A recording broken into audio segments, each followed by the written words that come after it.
దీనాచేనులో భాగ్యవంతులు, దీనాచేనులో భాగ్యవంతులు, దివిరాజంబు వారిదన్న, దివిరాజంబు వారిదన్న, యేసు నామమెంతో మధురం, యేసు నామమెంతో మధురం, మధురం మధురం మధురము, యేసు నామమెంతో మధురం. దీనాచేనులో భాగ్యవంతులు, దీనాచేనులో భాగ్యవంతులు, దివిరాజంబు వారిదన్న, దివిరాజంబు వారిదన్న, యేసు నామమెంతో మధురం, యేసు నామమెంతో మధురం, మధురం మధురం మధురము, యేసు నామమెంతో మధురం.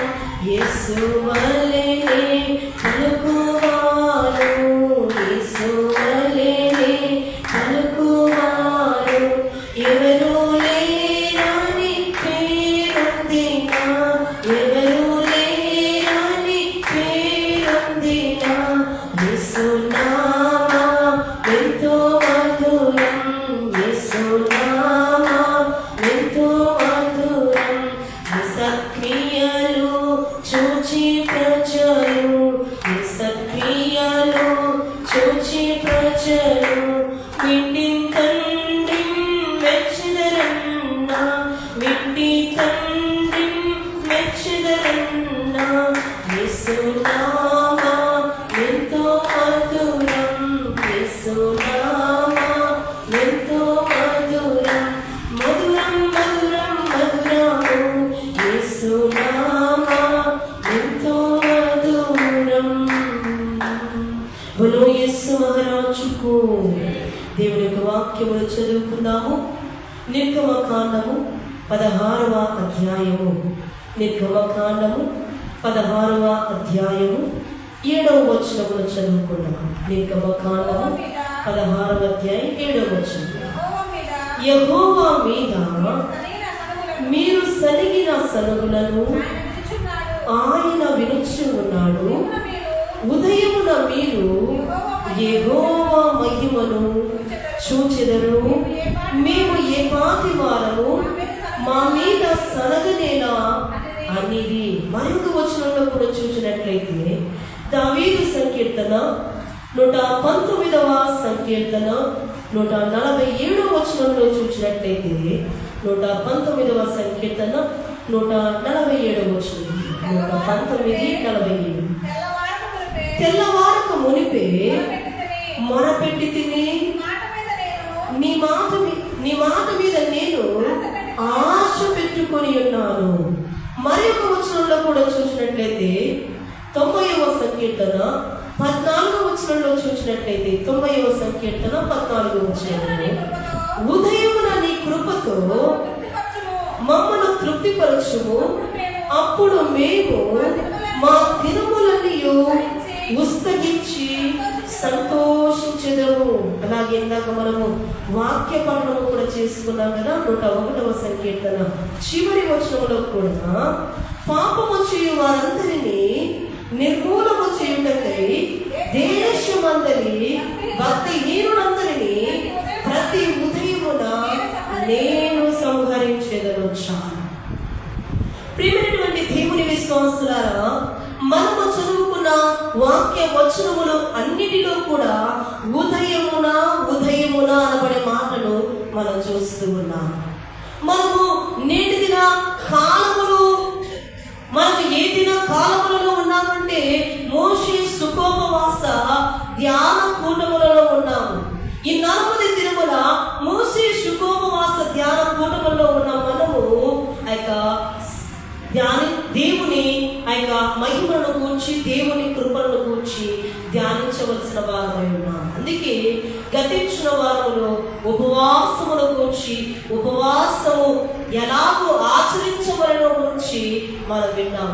ఈ వారము దేవుని యొక్క వాక్య అంశ కాలమున లేచిన వారికి దేవుడిచ్చి. మనం చూస్తూ ఉండట్లరా, ఉదయమున లేచి ప్రభువు సన్నిధిలో గడుపుట ద్వారా కలిగే కార్యాలు, అలాగే ఉదయమున లేచిన వారికి లేదా ఉదయమున మనము అర్పింపవలసిన ఆ యొక్క అర్పణల గురించి అనేక వారు మనం విని ఉంటాము. కానీ ఈరోజు ప్రత్యేకముగా మీతో ప్రభు యొక్క పరిశుద్ధాత్మ దేవుడు మాట్లాడాలని అనుకుంటున్న మాట ఏమిటంటే, ఉదయ కాలమున లేచిన వారికి దేవుడిచ్చు వరములు లేదా దేవుడిచ్చు బహుమానములు లేదా దేవుడిచ్చు సంపదలు. మొట్టమొదటిగా మనము దేవుడి యొక్క వాక్యములో చూసినట్లయితే నిర్గమకాండము 34వ అధ్యాయము 4వ వచనంలో చూసినట్లయితే, నిర్గమకాండము 34వ అధ్యాయం 4వ వచనములో 34వ వచనములో, కాబట్టి అతడు మొదటి పలకల వంటి 2 రాతి పలకలను చెక్కెను. మోషే తనకు యెహోవా ఆజ్ఞాపించినట్లు ఉదయమందు పెందల కడ లేచి ఆ 2 రాతి పలకలను చేత పట్టుకొని సినాయి కొండ ఎక్కగా మేఘములో యెహోవా దిగి అక్కడ అతనితో నిలిచి యెహోవాను నామమును ప్రకటించాడు. ఇక్కడ మోషేను మనం చూస్తూ ఉన్నాము. మోషే గారితో 40 దినముల శ్రమ మనము చూస్తూ ఉన్నాం. మోషే సుఖోపవాసములను గురించి, మోషే సీనాయి పర్వతం మీద లేదా సీనాయి కొండ మీద ప్రభువుతో 40 దినములు 40 రాత్రిళ్ళు అలాగున ముఖాముఖిగా ధ్యానించినట్లుగా వాక్యములో చూస్తూ ఉన్నాం. ఆ సమయంలో దేవుని ఆత్మ మేఘము వలె ఆ కొండ మీదకి దిగి వచ్చి ఆ 10 ఆజ్ఞల పలకలను మోషేకి దేవుడిచ్చినట్లుగా మనం చూస్తూ ఉన్నాం. కనుక ఇక్కడ మోషే గారు ఏం చేస్తూ ఉన్నాడంటే, ఉదయమున లేచి, నేను సొంతముగా చెప్పేది కాదు కానీ మరొకసారి మనం చదివినట్లయితే అక్కడ 34 వచనంలో చూసినట్లయితే, కాబట్టి అతడు మొదటి పలకల వంటి 2 రాతి పలకలను చెక్కెను. మోషే తనకు యెహోవా ఆజ్ఞాపించినట్లుగా ఉదయమందు పెందల కడని లేచి ఆ 2 రాతి పలకలను చేత పట్టుకొని సినాయి కొండ ఎక్కగా ఏం చేస్తూ ఉన్నాడు చెప్పండి? ఉదయమున లేచి. అందుకే పెద్దలైన వారు బిడ్డలైన వారిని హెచ్చరిస్తూ ఉంటారు లేదా గద్దిస్తూ ఉంటారు. తొందరగా లేవు, ఉదయాన్నే లేవు లేదా పెందల కడని లేవు అని చెప్పి పెద్దలైన వారు బిడ్డలైన వారిని గద్దిస్తూ ఉంటారైతే మనకు తండ్రి అయిన దేవుడు మనల్ని కూడా హెచ్చరిస్తూ ఉన్న మాట ఏమిటంటే, ఉదయమున లేచి. ఇక ఉదయమునే లేచి మోషే గారు సీనాయి కొండ మీదకి ఎక్కగా ప్రభువు ఏం చేస్తూ ఉన్నాడో చెప్పండి? ఆజ్ఞలు కలిగిన రాతి పలకలను మోషేకి ఇస్తూ ఉన్నాడు. నీ జీవితంలో కూడా ఉదయమున దేవుని కన్ను ఓ సమయాన్ని కనుక నీవు ఏర్పాటు చేసుకుని ప్రభువైన యేసు క్రీస్తు వారి సముఖములోనికి లేదా సీనాయి కొండలాంటి ప్రభు యొక్క సన్నిధిలోనికి, సీనాయి పర్వతము లాంటి లేదా దేవుని సన్నిధి లాంటి యెహోవా మందిరములోనికి వెళ్ళి ఆయన సముఖములో నీవు ప్రార్థించినట్లయితే మోషే గారికి ఎలాగైతే ఆజ్ఞల పలకలను ఇచ్చారు, నీ చిత్తములో దేవుడు నీ జీవితంలో దేవుని చిత్తమునబడే ప్రణాళికను నీవు పొందుకునే కుమార్తెగా కుమారునిగా స్త్రీగా నీవు ఉన్నావు కనుక అమ్మ మోషే వలె పెందల కడ అంటే లేదా ఉదయమున లేచి ప్రభువు సన్నిధిలో మనం వెళ్తారు. మొదటిగా మోషే గారు ఉదయమున లేచినందును బట్టి పొందుకున్న బహుమానం ఏమిటంటే 10 ఆజ్ఞలు కలిగిన ఆ యొక్క రాతి పలకలను దేవుడిచ్చాడు. ఇక రెండవదిగా మనం చూసినట్లయితే మొదటి సమూయేలు గ్రంథము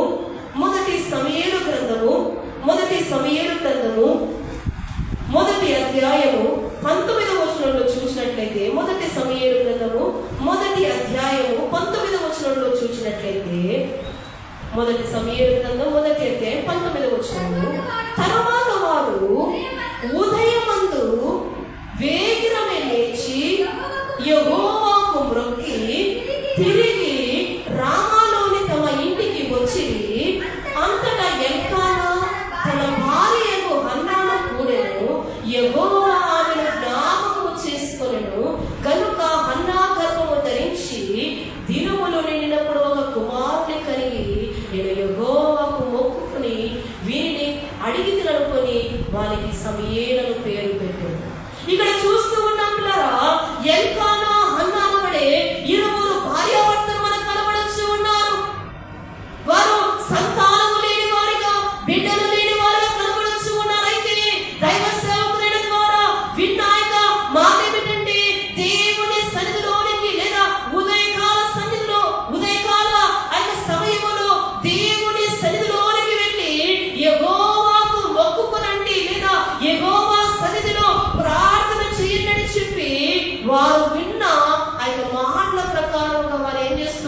మొక్కుకొనుచు ఉన్నారు. ఓ దేవా, ఇంతకాలం నేను సంతానము లేని దానిగా ఉన్నాను. సంతానము లేనిదని బట్టి ఎంతో మంది నన్ను అవమానించిన వారు ఉన్నారు, ఎంతో మంది నన్ను దూషించిన వారు ఉన్నారు, ఎంతో మంది నన్ను బాధ పెట్టిన వారు ఉన్నారు, ఎంతో మంది నన్ను ఎగతాళి చేసిన వారుగా ఉన్నారు. అయితే ఇదిగో నేను నీకు మొక్కుకొనుచు ఉన్నాను, నాకు కుమారుని అనుగ్రహించమని చెప్పి అన్న ఏం చేస్తూ ఉన్నదంటే కన్నీళ్లతో ప్రభువులకు మొక్కుకొనుచు ఉన్నది. ఏ సమయం అని చెప్పండి? ఉదయకాల సమయం. అర్థమవుతుంది? అర్థమవట్లేదా? ఏ సమయం అని చెప్పండి? ఉదయకాల సమయం. అలాగున ఉదయకాల సమయం ప్రభువులకు మొక్కుకొనగా ఆమె పొందుకున్న బహుమానము ఏమిటంటే గర్భఫలము. అలాగున గర్భఫలములు పొందుకొని ఆ యొక్క గర్భమును ధరించి దినములు నిండిన తర్వాత ఆమె ఒక కుమారుని కని యెహోవా సన్నిధికి తీసుకుని వచ్చి ఆయనకు ఏమని పెట్టిందన్న పేరు చెప్పండి? సమీరు అని పేరు పెట్టింది. ఇక్కడ హన్నా జీవితంలో ఉదయకాల సమయమున యెహోవాకు మొక్కుకొనగా దేవుడిచ్చిన బహుమానం ఏమిటంటే గర్భఫలమనబడే బహుమానము. మొదటిగా మోషే గారు ఉదయకాల సమయమున సీనాయి కొండ మీదకి ఎక్కి వెళ్ళగా ప్రభువు సముఖములో ప్రభువులకు ప్రార్థన చేయగా రాతి పాత్రను దేవుడిస్తే, రెండవదిగా హన్నా మొక్కుకొనగా గర్భఫలము అంటే ఆ యొక్క బహుమానములు లేదా గిఫ్టును దేవుడు ఈమెకిస్తూ ఉన్నాడు. ఇక మూడవదిగా మనం చూసినట్లయితే ఉదయకాల సమయమున లేచిన వారికి దేవుడిచ్చినవి ఏమిటంటే మూడవదిగా చూసినట్లయితే ఆదికాండం 19వ అధ్యాయము 15వ వచనంలో చూసినట్లయితే ఆదికాండము 19వ అధ్యాయము 15వ వచనంలో చూసినట్లయితే ఇక్కడ సొదొమ గొమొర్రా పట్టణములలో నివాసము చేయుచున్న లోతు కుటుంబం మనకు కనబడుతుంది.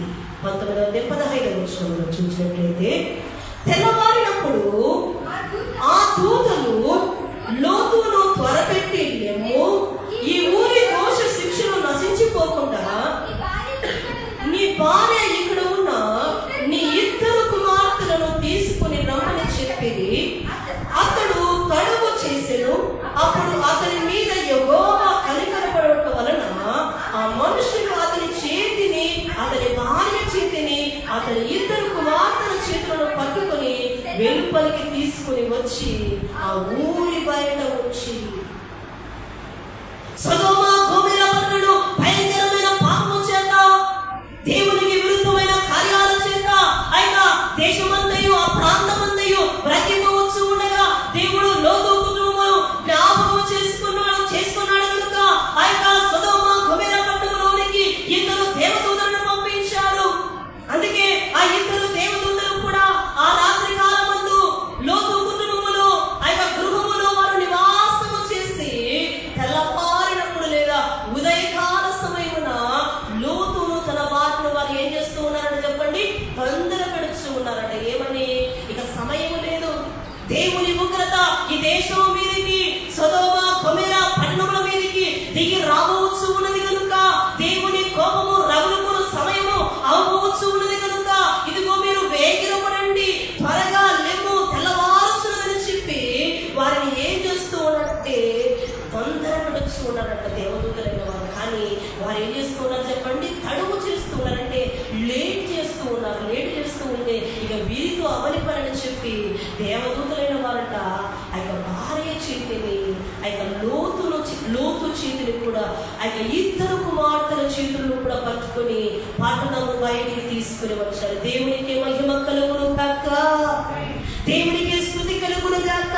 వీరు ఉదయకాలమున యెహోవాకు మొరపెట్టగా లేదా దేవుని దూతలకు మొరపెట్టగా జరిగిన కార్యం ఏంటంటే ఉగ్రతలో నుండి ఆ కుటుంబం అంతయు కూడా దేవుని దూతల ద్వారా ఆ యొక్క రక్షణలోనికి, శిక్షలో నుంచి రక్షణలోనికి నడిపింపబడినట్లుగా మనం చూస్తూ ఉన్నాం. ఈ కుటుంబములకు కలిగిన బహుమానం ఏంటంటే రక్షణ లేదా విమోచన అనబడే లేదా శిక్షణ నుండి తప్పింపబడి వారు బయటికి వచ్చినట్లుగా, ఉగ్రతలో నుండి బయటికి వచ్చినట్లుగా, దేవుని సంరక్షణలోనికి వచ్చినట్లుగా మనం చూస్తూ ఉన్నాం. నేటి దినాల్లో ఎంతో మంది కూడా ఎన్నో భయంకరమైన శ్రమల చేత ఉంటారు, దుఃఖాల చేత ఉంటారు, కన్నీళ్ళ చేత ఉంటారు, బాధల చేత ఉంటారు, కృంగిపోయిన సమయాల్లో బ్రతుకుతూ ఉంటారు.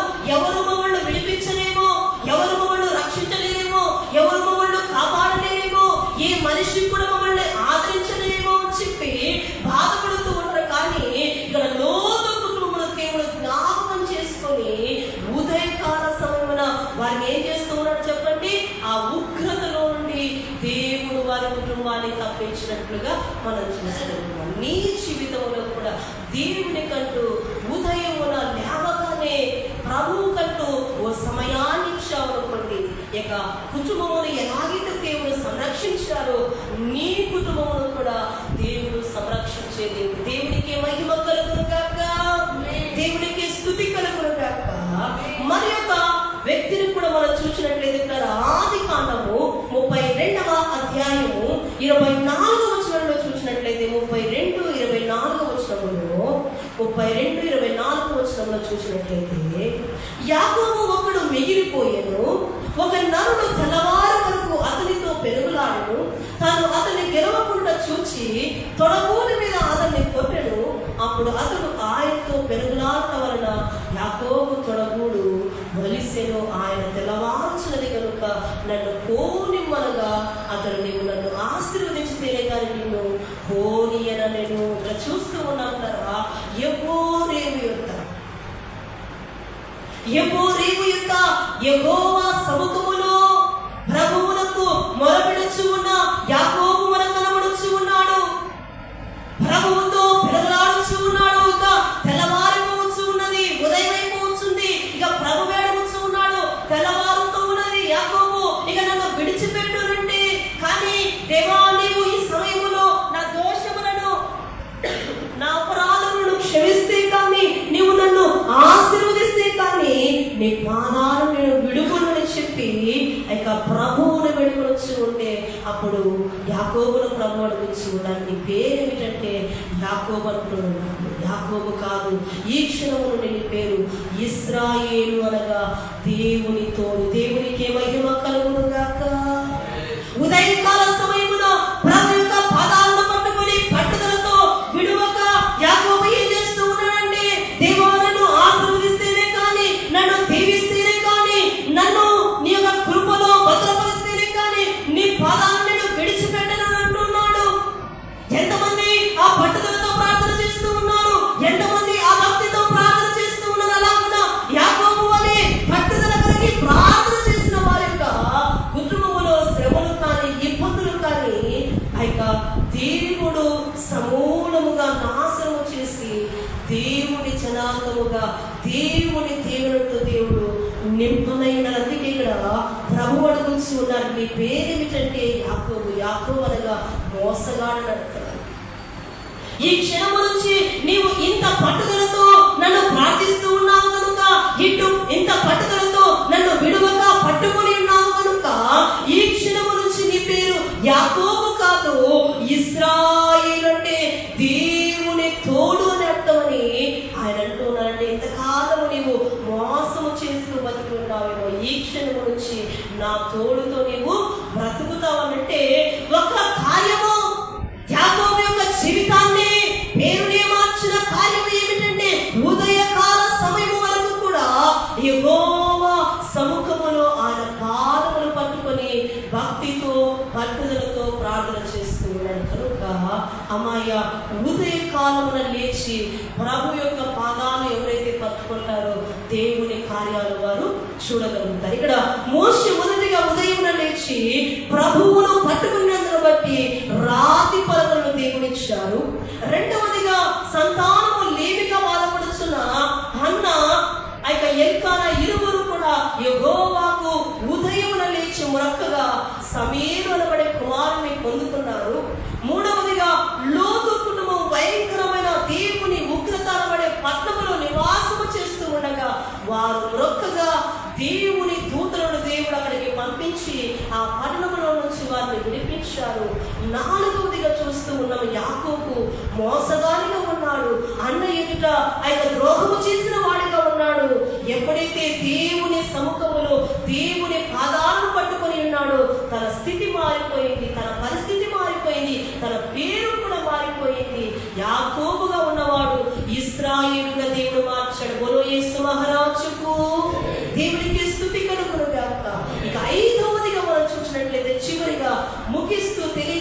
మాట ఏమిటంటే, మగ్దలేని మరియా దేవుని ప్రత్యక్షతను చూసినట్లుగా. మార్కు సువార్త 16వ అధ్యాయము 9వ వచనంలో చూసినట్లయితే, మార్కు సువార్త